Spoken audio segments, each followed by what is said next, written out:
Supreme কোর্টের নির্দেশে মঙ্গলবার কলকাতা হাইকোর্টের বিশেষ বেঞ্চে এসএসসি নিয়োগ দুর্নীতি মামলার চূড়ান্ত রিপোর্ট জমা দিল সিবিআই। সেই রিপোর্টে কেন্দ্রীয় এজেন্সি স্পষ্ট উল্লেখ করেছে নিয়োগ দুর্নীতির তদন্ত শেষ হয়েছে। এই মামলার চূড়ান্ত পর্যায়ের শুনানি শুরু হবে আগামী 15 জানুয়ারি থেকে।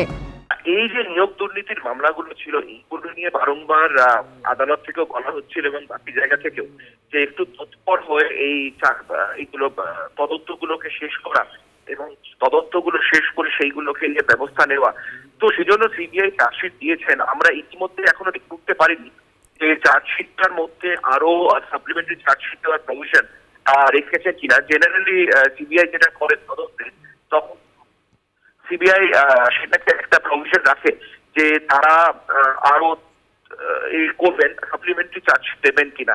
তো সেইটার একটা বিষয়, কারণ তদন্তের এর চাল যে বৃহত্তাকার মাত্রায় রয়েছে এবং তারপরে ইডির তরফ থেকেও তাদেরও কি পরিস্থিতি এবং তাদের তদন্তের কি বিষয় রয়েছে এই সবকটি, এবং সেখানে যে মানি লন্ডারিং এর আসপেক্টের কথাটা রয়েছে, এই সবকটি বিষয় রয়েছে। এবং আমরা দেখলাম এখানে বেশ কয়েকজন প্রভাবশালীর নামও চার্জশিটে উঠে আসছে। এই ইস্যুতে সরগরম রাজ্য রাজনীতি। পার্থ চট্টোপাধ্যায় দুর্নীতির কিংপিন হলে তার মাথার উপর কুইন পিন আছে, প্রতিক্রিয়া প্রদেশ কংগ্রেস সভাপতি অধীর রঞ্জন চৌধুরীর। দেখুন, পার্থ চট্টোপাধ্যায়কে কিং পিন বলা হয়েছে এই গোটা দুর্নীতির। তার সঙ্গে আমি যুক্ত করতে চাই, কিং পিনের উপরে একটা কুইন পিন আছে।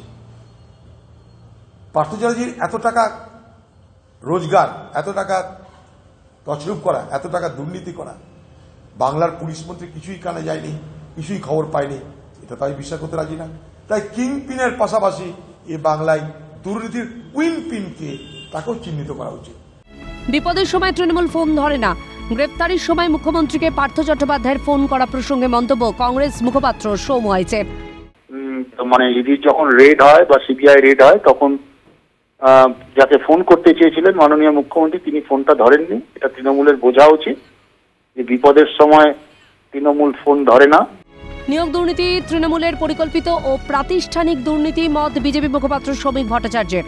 দেখুন, প্রথম কথা হলো পার্থ চট্টোপাধ্যায়ের এটা দুর্নীতি বলে বিজেপি বিশ্বাস করে না। এত বড় প্রাতিষ্ঠানিক লুট, এত বড় চাকরি বিক্রির ঘটনা একা পার্থ চট্টোপাধ্যায়ের পক্ষে কিংবা পরেশ অধিকারীর পক্ষে, সুকান্তের বাবুর পক্ষে কিংবা এই যারা এসপি গাঙ্গুলি কারা আছেন যেন, এদের পক্ষে করা সম্ভব নয়। এটা প্রাতিষ্ঠানিক লুট এবং দুর্নীতি।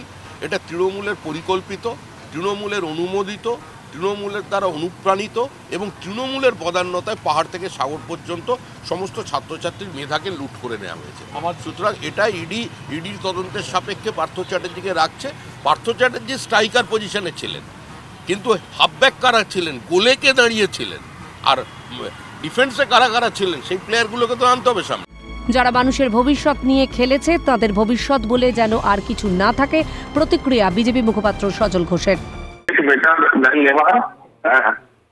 আশা করি যাদের বিরুদ্ধে চার্জশিট হয়েছে তো তারা আর কখনোই বাইরের সূর্যের আলো দেখবে না। যারা এক লোকের ভবিষ্যৎ নিয়ে ছেলেমিলি খেলেছে তাদের ভবিষ্যৎ বলে যেন আর কিছু না থাকে। সর্বশক্তিমান ঈশ্বর এবং বিচারপতিদের কাছে আমার এটাই একমাত্র প্রার্থনা। সোমবারই আলিপুর আদালতে এই মামলার চার্জশিট জমা দেয় সিবিআই। কেন্দ্রীয় তদন্তকারী সংস্থা জানায়, নবম, দশম, একাদশ, দ্বাদশ, গ্রুপ সি এবং গ্রুপ ডি নিয়োগ দুর্নীতির তদন্ত শেষ হয়েছে। চার্জশিটের নাম ছিল রাজ্যের প্রাক্তন শিক্ষামন্ত্রী পার্থ চট্টোপাধ্যায়ের। এছাড়াও আরও 6 জনের কথা উল্লেখ করা হয়েছে চার্জশিটে। সব মিলিয়ে তদন্ত শেষের পর শুনানি পর্বে কি উঠে আসে আপাতত সেটাই এখন দেখার। ক্যালকাটা নিউজ।